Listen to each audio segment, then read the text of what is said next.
let's take a look at Watadamashi-hen, which is kind of a spin-off of the original anime's Watanagashi-hen.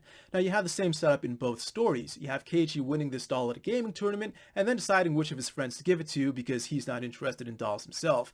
So he naturally gives this to Reina because Reina likes cute things and Mion is kind of a tomboy, so she probably wouldn't like it. Or so he thinks, but this ends up spurring a series of events in which Shion ends up killing everyone. So what would be the right choice? Should he have given it to Mion instead? Well, he actually does this in Higurashi-hen, and he does this kind of naturally without any prompting.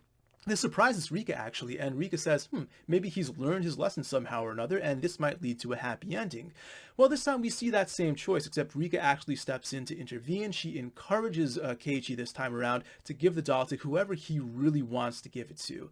And then Keiichi ends up giving it to Mion. So based on this, we kind of expect that we're going to get that same sort of thing from Higurashi-hen, where we've avoided all of the terrible events that happened in Watanagashi-hen. Well, if only we would be so lucky.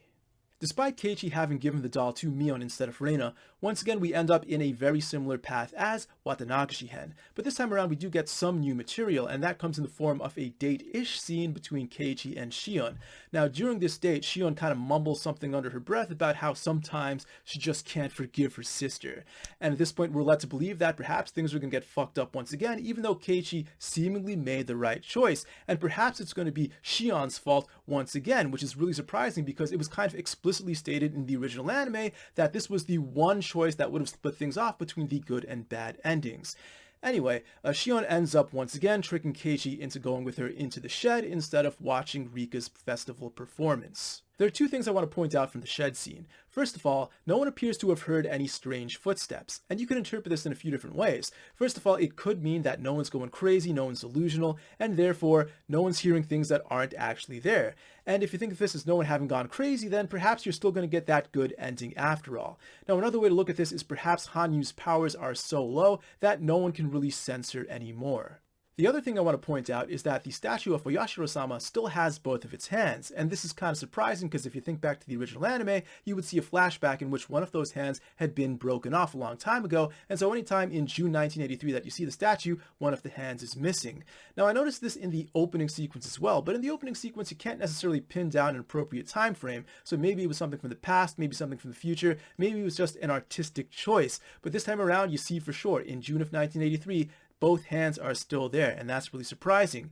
Now, if you think this was possibly an oversight because this is just the crappy, lazy remake, think of it this way. You saw in this episode, the head broke off, and they found out that it split into two pieces. You could just reassemble it and stick it back on.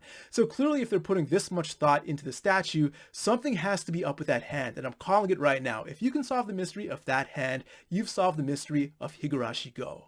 After the scene in the shed, we once again fall down the same sort of track as Watanagashi-hen until we get to a point where Rika just flips out at Keiichi for having gone to the shed, and then she starts saying that the whole world is over, and she even goes so far as to criticize his choice of metaphors.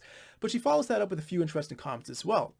First of all, she says that Tomitake's body still hasn't been found yet, and this still gives you one last glimmer of hope that perhaps you're going to get that happy ending after all. And then she says that Shion is probably still alive at this point in time. And this is really curious because if you think back to the original Watanagashi-hen, of course Shion is still alive. She's the one who's killing everyone after all. So what exactly does Rika know here? Is she mistaking Mion for Shion or Shion for Mion? Because Rika does die pretty early on in Watanagashi-hen. Maybe she never found out the truth. Or perhaps she actually knows the truth in this particular world where Mion is actually the one pulling the strings. But that's even kind of strange as well because the world in which Mion is the one who receives the doll should be fairly rare. Perhaps that happened for the very first time in Higurashi-hen, or at least it surprised Rika enough that you would think that Rika doesn't see this world so often, so maybe she is pretending she knows more than she actually does. Now we get to the fourth and final episode here, and there's no opening sequence, so we know that the anime means serious business. This episode's pretty much all new material, and we finally find out that the killer is Mion. And I'm pretty happy about this actually, because she got kind of ripped off in the original story. You know, all the other girls get their own arcs, except Mion, who's stuck together with Shion, and Shion ends up stealing her thunder. So this time she's the killer, good for her.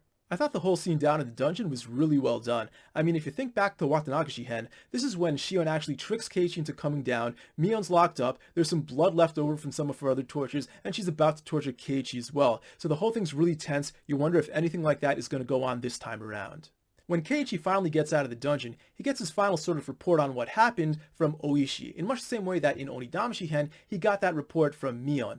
Now, I said back then you can't necessarily trust what Mion says, although she's probably right about several key issues. Now, this time around, I think with Oishi, his trustworthiness is very high because he's in that sort of traditional detective role, and also he's never been shown to be delusional. Now, that doesn't mean everything he says is correct. I mean, obviously he was wrong about identifying Takano's body, but at least he's much more trustworthy about several factual issues than some of the characters who are proven to go delusional and who do have incentives to lie.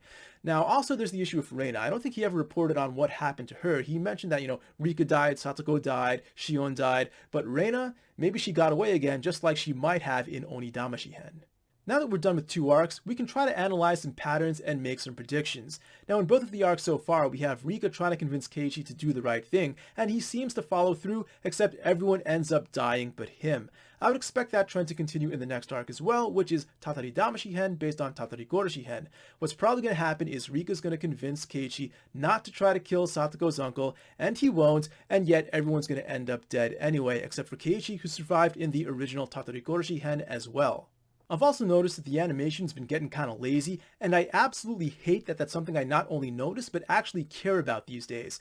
Back in the day, I didn't really care about animation at all, and I longed for that once more, because Higurashi is supposed to be all about the story. The animation quality should really be a secondary issue.